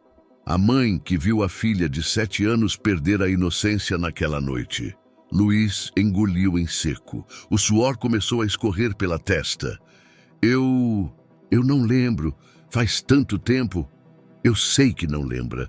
Para o senhor foi só mais uma piada, mais um dia de trabalho, mais uma cliente pobre que não importava. Laura fez uma pausa. Para mim foi a pior noite da minha vida. Uma noite que me destruiu por dentro. Uma noite que nunca mais esqueci. Ela olhou para a porta da sala de reuniões. E para minha filha, a porta se abriu. Uma mulher de 32 anos entrou. Terno cinza escuro impecável. Cabelos pretos presos num coque profissional. Postura ereta de quem tinha ensaiado aquele momento por 25 anos. Ela caminhou até ficar ao lado de Laura. Pousou a mão no ombro da mãe e olhou para a câmera. Sou Letícia Silva, a filha de Laura, a menina que tinha 7 anos naquela festa, a menina que usava um vestido rosa que a mãe tinha costurado à mão durante 3 noites. Ela fez uma pausa. E sou a dona da Phoenix Capital Partners. Luiz caiu da cadeira, literalmente. Suas pernas simplesmente cederam. Ele tombou para o lado, batendo o ombro no chão de madeira do escritório. Derrubou o copo de água que estava na mesa. O líquido se espalhou pelo parquet enquanto ele tentava processar o que estava acontecendo. Você é a menininha da festa. Eu era, tinha 7 anos, estava usando um vestido rosa. Chorei em silêncio enquanto 50 pessoas riam da minha mãe. Letícia deu um passo à frente. E agora sou a mulher que vai comprar sua empresa, sua dignidade e sua paz de espírito pelos próximos 25 anos. Luiz se levantou do chão com dificuldade. As mãos tremiam. O rosto estava pálido como papel. Isso é extorsão. Vou chamar a polícia. Meus advogados vão destruir vocês. Letícia balançou a cabeça calmamente. Não é extorsão. Estou te oferecendo 43 milhões de reais por uma empresa que vale menos de 15. Estou te dando mais do que você merece. Muito mais. Ela olhou para os papéis na mesa. Tudo o que o senhor precisa fazer é cumprir uma condição simples. Qual condição? Vai encontrar o fofão, vai pedir desculpas para minha mãe, na frente de 200 pessoas, incluindo jornalistas, influenciadores, empresários do seu setor. Luiz engoliu em seco. E vai fazer isso vestido de fofão. O silêncio que se seguiu durou 15 segundos. Depois, Luiz começou a rir. Um riso nervoso, histérico, cheio de desespero disfarçado de desprezo. Você está louca, completamente louca. Eu nunca vou fazer isso, nunca. Pode processar, pode fazer o que quiser, pode ir para a televisão contar essa história. Eu não vou vestir fantasia nenhuma. Letícia deu de ombros. Então a proposta está cancelada. Ela fez uma pausa calculada. E eu vou usar minha participação de 23% para bloquear cada tentativa de financiamento que você fizer. Cada empréstimo, cada negociação, cada venda de ativo. Outra pausa. Eu já comprei as dívidas mais urgentes da sua empresa em mercado secundário. Sou sua credora além de sócia. Já negociei acordos com os outros acionistas minoritários. Tenho poder de veto em decisões estratégicas. Outra pausa. Você vai falir em 8 meses. Vai perder a empresa que construiu em 25 anos. Vai perder a casa, o carro, a aposentadoria. E vai terminar exatamente onde começou. Ela olhou diretamente para a câmera, carregando caixa de som em festa de criança rica. Luiz ficou paralisado. A realidade da situação caindo sobre ele como uma avalanche em câmera lenta. Ele olhou para os documentos que tinha assinado 4 meses antes. As letras miúdas, a cláusula que não tinha lido, a armadilha em que tinha entrado voluntariamente. Tentou pensar em uma saída, em uma brecha, em algo, qualquer coisa, que pudesse salvá-lo daquela situação impossível. Não encontrou nada. Quando você quer que eu faça isso? Ele perguntou com a voz quebrada. No dia do meu aniversário de 32 anos. A data é simbólica, não acha? 25 anos depois da festa em que você destruiu minha mãe. A data, 23 de outubro, o mesmo dia. E o local? No Instituto Dignidade, um centro comunitário no Ipiranga que ajuda mulheres vítimas de humilhação pública a reconstruir suas vidas. Fica na mesma rua onde era a casa da minha mãe. Luiz fechou os olhos. Quanto tempo eu tenho? 30 dias. 30 dias para preparar a própria humilhação. E se eu fizer isso, você assina os 43 milhões? A transferência completa? Eu assino tudo. Cada documento. Cada cláusula. Você sai da minha vida com o dinheiro no bolso e nunca mais ouve falar de mim. Luiz abriu os olhos. Olhou para a tela. Para Laura na cadeira de rodas. Para Letícia de pé ao lado da mãe. 2 mulheres que ele tinha destruído 25 anos atrás. 2 mulheres que agora tinham o poder de destruí-lo. E a ironia mais cruel de todas, ele mesmo tinha dado esse poder a elas, ao assinar um contrato sem ler, ao aceitar uma proposta boa demais para ser verdade, ao ser arrogante demais para imaginar que alguém como ele pudesse ser derrotado por alguém como elas. Tá bom. Ele disse finalmente, a voz não mais do que um sussurro. Eu faço. Letícia não sorriu, não comemorou, não demonstrou nenhuma emoção, apenas assentiu com a cabeça.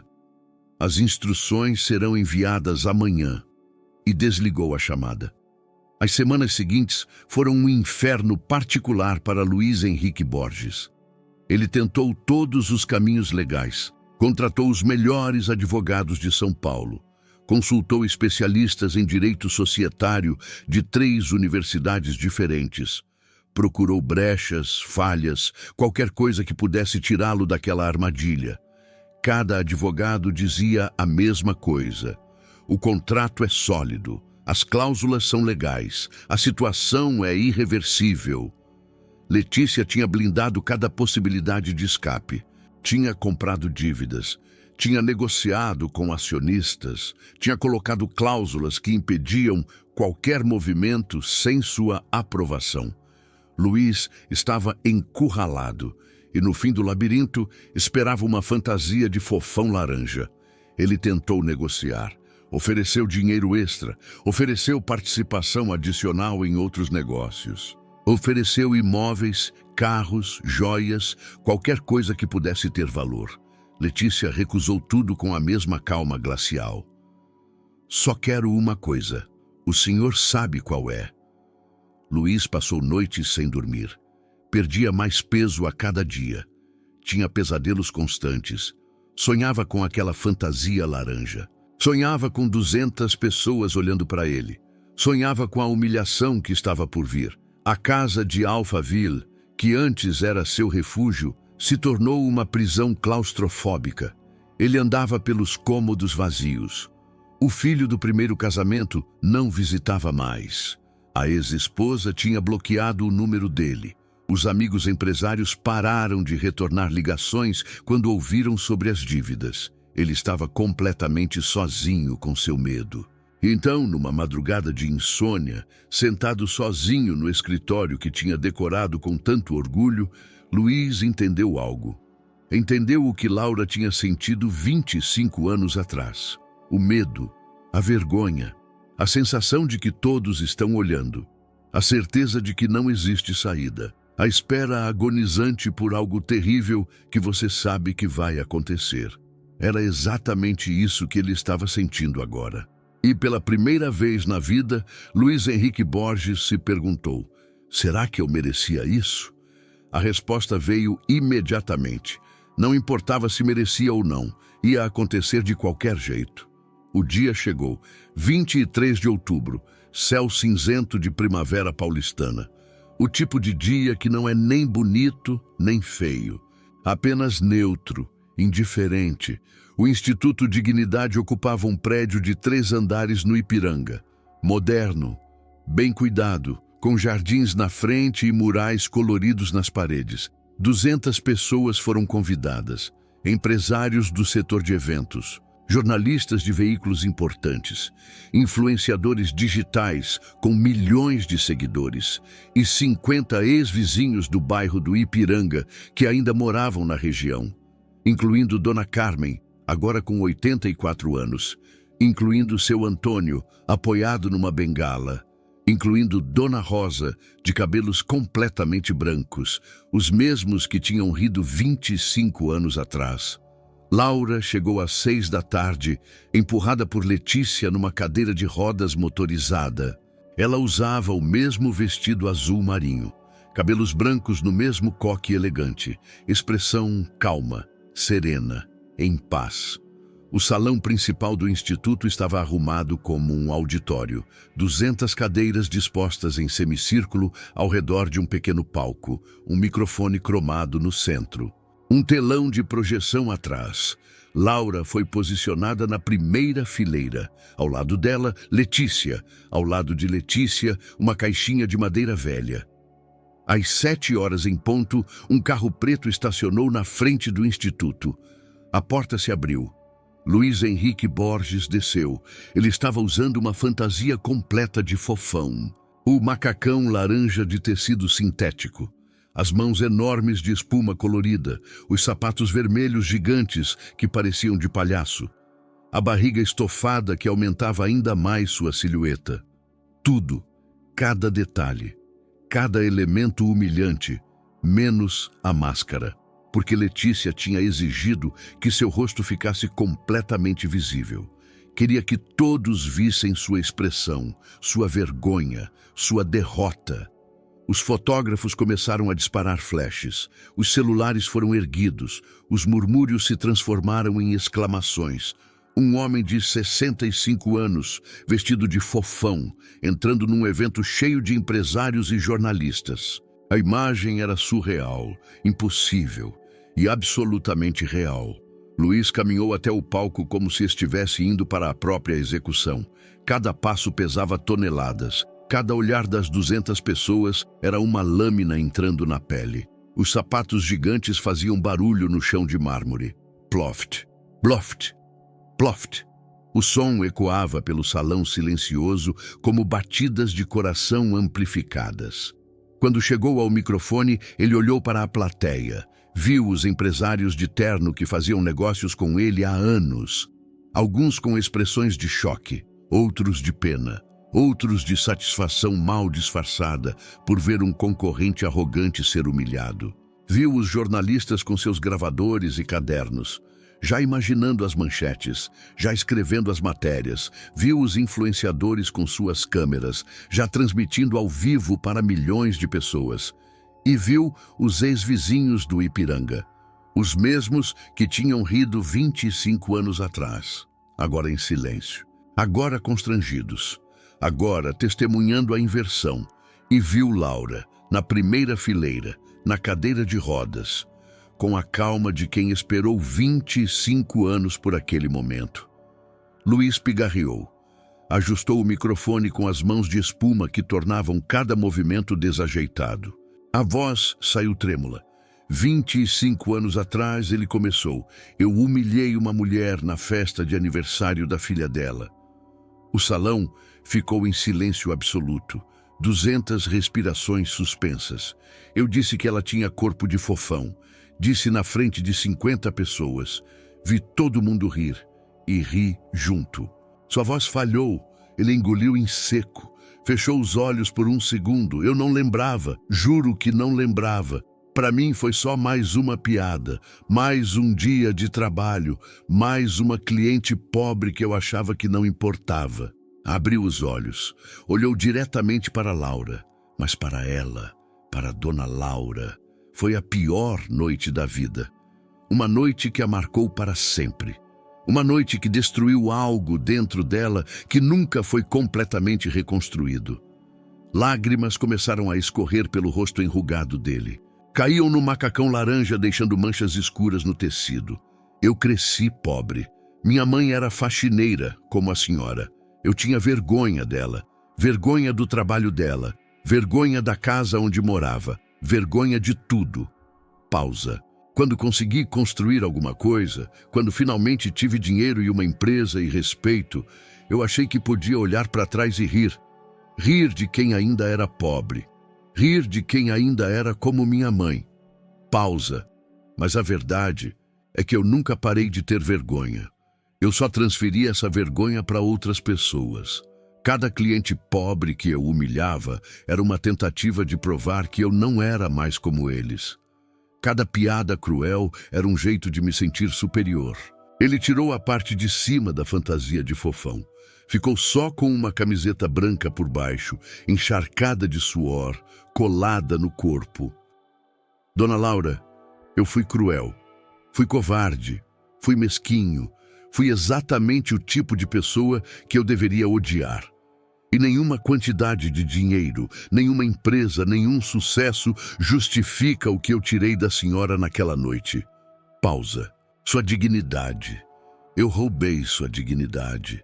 Por uma piada de 30 segundos, por algumas risadas, por me sentir grande às custas de alguém que eu achava pequena.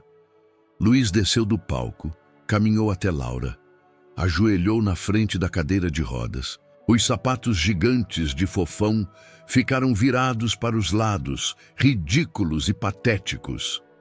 As mãos de espuma pousadas no chão.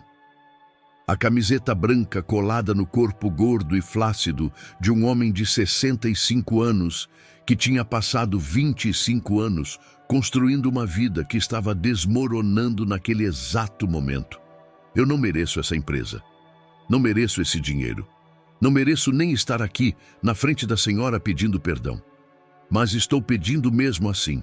Ele pegou as mãos de Laura entre as suas, mãos grandes de homem, segurando mãos pequenas e enrugadas de uma mulher de 70 anos. Não porque vai mudar alguma coisa, não porque vai apagar o que aconteceu, mas porque preciso dizer, uma vez na vida, em voz alta, na frente de testemunhas, que eu fui um monstro e que me arrependo. O silêncio se estendeu por 10 segundos. 20, 30. Laura olhou para o homem ajoelhado na frente dela, para a fantasia laranja jogada no chão, para as lágrimas escorrendo pelo rosto dele. E então olhou para Letícia. A filha abriu a caixinha de madeira que segurava no colo. Dentro, 2 metades de uma foto. A foto de 25 anos atrás. Uma mulher e uma menina de vestido, sorrindo, cheias de esperança. Letícia juntou as 2 metades, colou com fita adesiva, mostrou para a mãe. Mãe, ela disse baixinho, você pode parar de carregar isso agora. Laura pegou a foto, olhou para ela por um longo tempo. Para a mulher que era 25 anos atrás, para a menina ao lado dela, para a esperança que havia ali antes de tudo desmoronar. E então, olhou para Luiz, estendeu a mão enrugada. Ele pegou a mão dela com as 2 suas.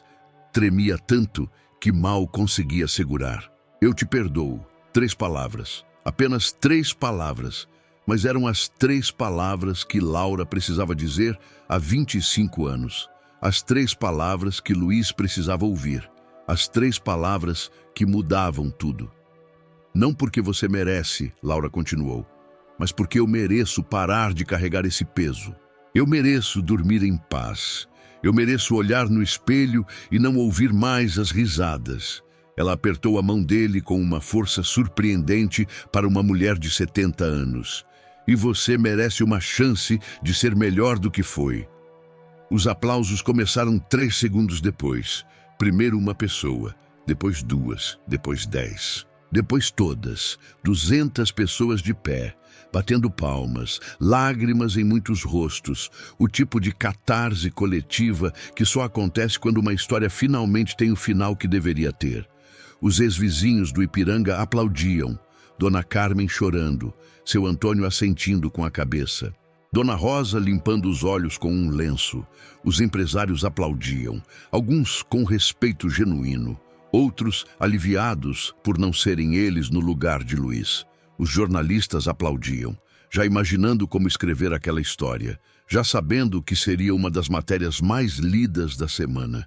E Laura e Letícia, mãe e filha, se abraçavam no meio daquele mar de aplausos. Finalmente juntas, finalmente em paz. No dia seguinte, num cartório do centro de São Paulo, a transferência foi assinada. Letícia comprou a participação majoritária de Luiz pelos 43 milhões prometidos. Cada centavo foi depositado na conta dele conforme acordado. Cada documento foi assinado em 3 vias. Cada cláusula foi cumprida. Mas Letícia fez algo que ninguém esperava. Manteve Luiz como gerente operacional da empresa. O advogado dela não entendeu.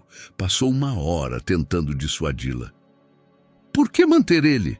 Você tem todo o direito de demitir. Aliás, você teria o direito de fazer muito pior depois de tudo que ele fez. Letícia olhou pela janela do escritório. A cidade de São Paulo se estendia até o horizonte. Milhões de histórias acontecendo ao mesmo tempo. Porque eu percebi uma coisa, ela disse. A vingança mais doce não é destruir alguém. Não é fazer a pessoa perder tudo.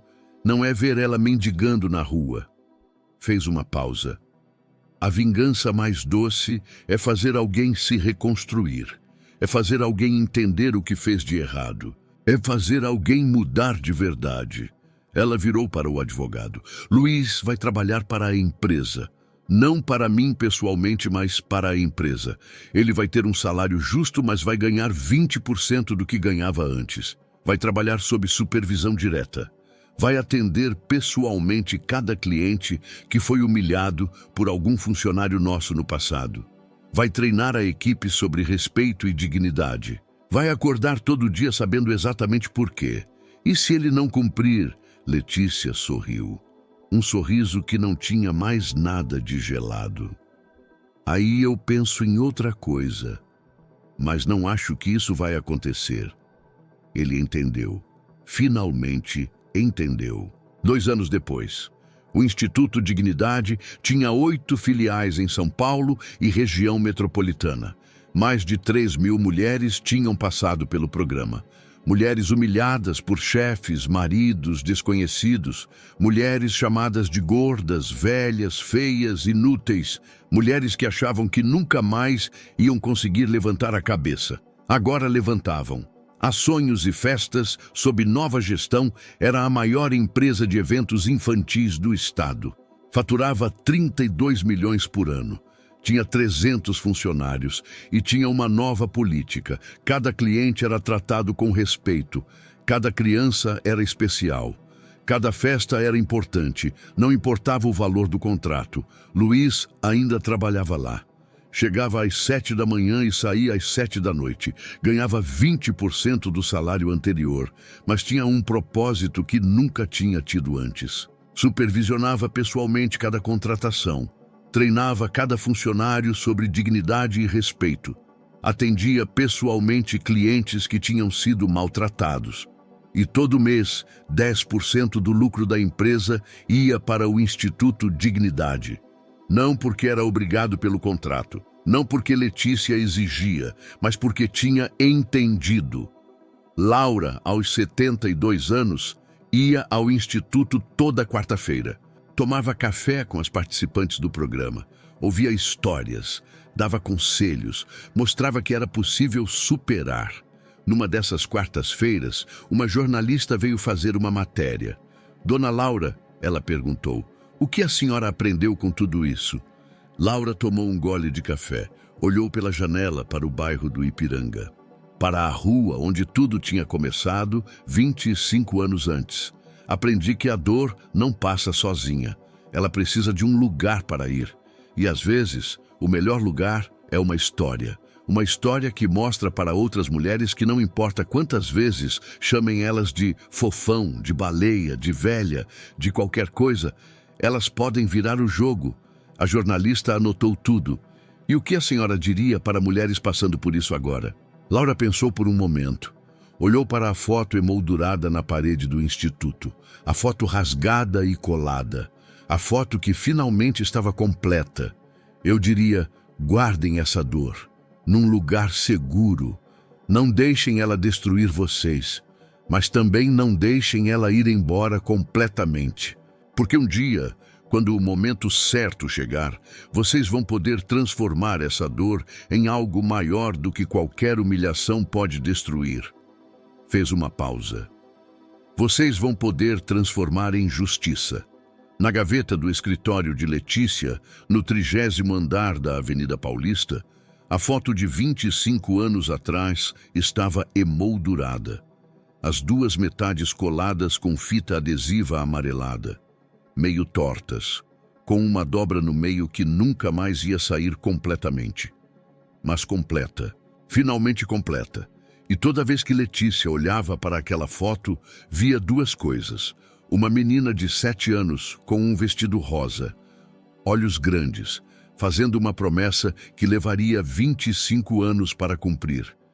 E uma mulher de 45 anos que, apesar da humilhação, apesar da dor, apesar de tudo, nunca deixou de amar, nunca deixou de trabalhar. Nunca deixou de ser a mãe que sua filha precisava. A vingança mais doce é quando o algoz precisa vestir a fantasia que fez para você.